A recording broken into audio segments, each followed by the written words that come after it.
The Boeing KC-46 Pegasus is a military refueling and strategic aircraft developed by Boeing based on the 767-200 design.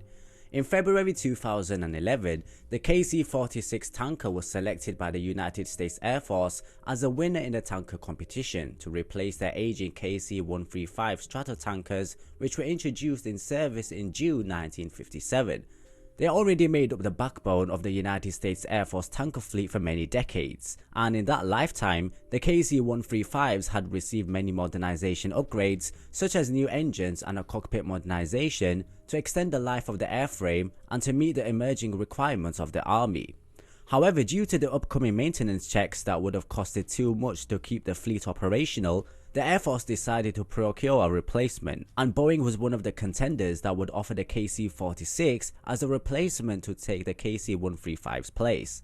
The first KC-46 was delivered on the 10th of January 2019 after a delivery ceremony took place instead of the original August 2017 delivery day, which is a 2-year delivery date, which 2 KC-46s have already flown to the McConnell Air Base where it will be based at. Boeing has only received 52 orders for the aircraft by the United States Air Force, which follows a contract in December for the first foreign order of a single tanker for Japan. The first 2 United States Air Force buys were finalized in August 2016 for a total of 19 aircraft, and a third order for another 15 KC-46s was added in January 2017, with the 4th in September 2018 for another 18 planes. Now, the Army is planning on buying another 179 KC-46s over the course of the program, and to date, Boeing has completed more than 4,000 contracts during flights with a range of their military aircraft. However, there have been many delays and issues, with the main problem originating from the tanker's refueling boom system. The first new deficiency, which the service has referred to situations where the boom operators unintentionally provided an input into the flight control stick that induced loads on the boom while it was in contact with a receiver aircraft.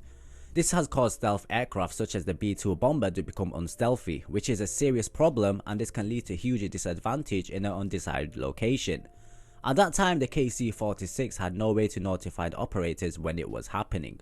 The second issue was found when the pilots of the receiver aircraft reported that the boom was too stiff during the part of the process, when the receiver plane moved forward into the fuel transfer zone.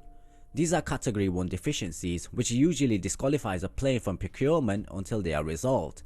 In fact, the contract stipulates that the Air Force can withhold up to $28 million per aircraft on the $4.9 billion contract for 52 tankers until the bugs are fixed. In a statement, Boeing has said that they have continued to work with the Air Force to determine a path forward, and the refueling system has been tested extensively, which is advertised as a well-tested system that works.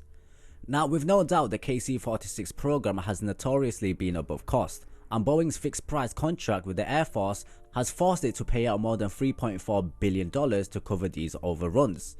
Despite the steep expenses of procurement, the Air Force hopes that the KC-46 will help lower operating costs thanks to the more fuel-efficient engines.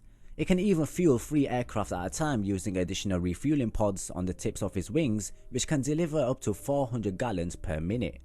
With the first KC-46s already delivered, we saw a particularly interesting event during the delivery transaction where the Air Force refused to pay $40 million of the original price because the airplane did not fulfill the requirement functions just yet. Furthermore, this will cost Boeing more time, meaning more delays, and more money to keep the tanker in operational use as advertised.